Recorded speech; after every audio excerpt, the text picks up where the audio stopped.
We will be notifying your family where to collect your remains at, because we will kill you graveyard dead. We're not going to play. It started like any other protest, a crowd with signs, chants in the streets, and a city on edge. But what happened next shocked the nation. Drones in the sky, National Guard on every corner, people vanishing in unmarked vehicles. This isn't a movie, this is California, 2025. What began as outrage over a single immigration raid has now spiraled into something far bigger, something that could shake the very foundation of America. The media is showing you bits and pieces, but the full truth, you haven't seen it yet. Why are military forces patrolling American neighborhoods? Why are peaceful citizens being arrested without explanation? And who's really pulling the strings behind the chaos? Stay with us, because what's happening in California isn't just a protest, it's a warning, and it might just rewrite the future of the United States. It all began with what seemed like just another early morning immigration raid, but this time something was different. In the heart of Los Angeles, ICE agents stormed a local garment factory, dragging undocumented workers from their stations in front of co-workers, friends, and their own children. The raid was swift, aggressive, and captured on dozens of cell phones. Within hours, disturbing videos flooded social media. Children screaming as their parents were taken away, elderly workers handcuffed, and officers refusing to answer questions from bystanders. The footage went viral, igniting outrage not just in California, but across the entire country. What was supposed to be a silent operation became a public spectacle, and for many, a breaking point. Protesters flooded the streets that same night, chanting for justice, dignity, and humanity. It was no longer just about one factory or one raid. This became the spark that lit a statewide firestorm against fear, force, and silence. What began as a spontaneous gathering outside the ICE-raided factory quickly spread like wildfire. Within 24 hours, protests erupted in downtown Los Angeles, then in San Francisco, San Diego, Sacramento, and beyond. Students walked out of classrooms, workers left their jobs, families, immigrants, and citizens stood side by side, chanting not only for the release of detained individuals, but for an end to fear itself. Social media platforms turned into virtual battlegrounds. Videos of peaceful marches, police confrontations, and tear gas flooded timelines. Hashtags demanding justice trended nationwide. Local activists stepped in to organize, giving structure and purpose to the anger on the streets. What was once a reaction became a movement, with unified demands for human dignity, immigration reform, and a stop to militarized crackdowns. People weren't just protesting an event, they were standing against a system they believed had gone too far. The energy shifted from emotional to historic.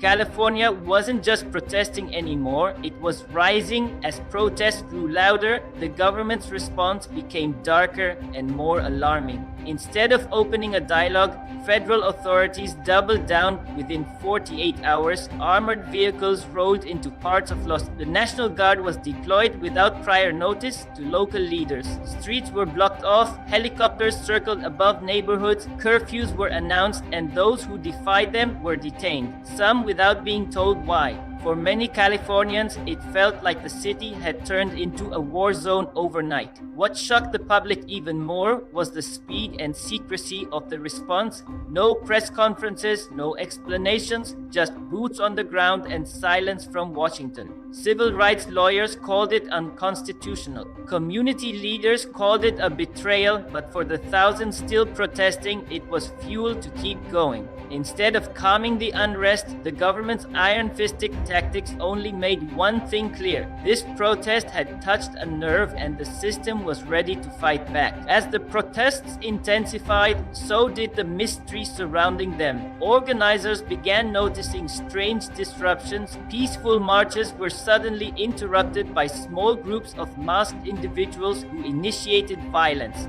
then vanished before arrest could be made. Local activists claimed they didn't recognize these people, and some even suspected they were planted to discredit the movement. Online, coordinated disinformation campaigns began spreading false narratives, edited videos, and even AI-generated footage to confuse the public and divide opinion. Hashtags promoting violence mysteriously trended, only to be traced back to overseas troll farms and anonymous accounts.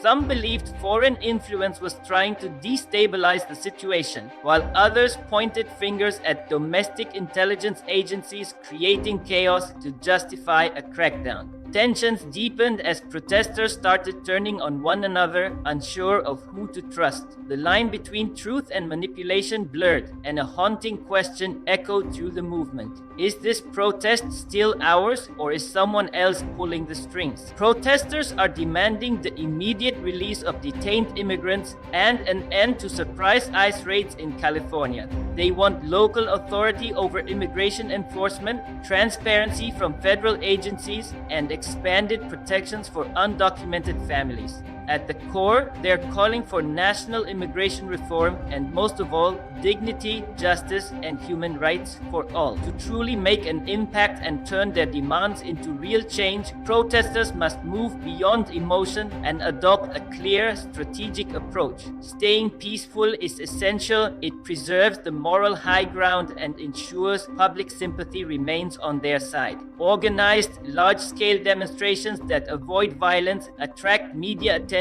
and make it harder for authorities to dismiss them.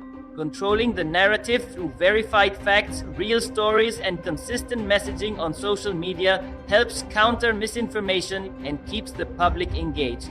Partnering with legal and human rights organizations can add credibility and international attention, while involving influencers and public figures can amplify their message far beyond California.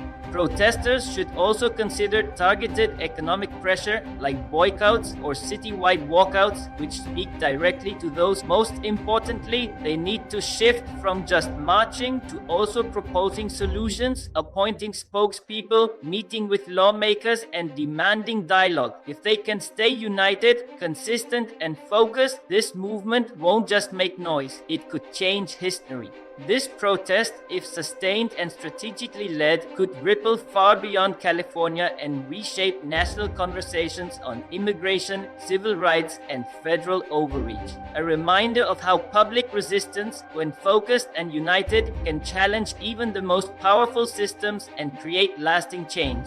And now the world is watching. What began as a single protest could become a national turning point if the people don't give up. The question is no longer what happened in California, but what happens next. Will this movement fade away, or will it force the country to finally change? The answer lies in the hands of those still standing in the streets. Stay informed, stay awake, and above all, stay ready, because history might just be unfolding before our eyes. Don't forget to like, share, and subscribe for more powerful stories shaping America today.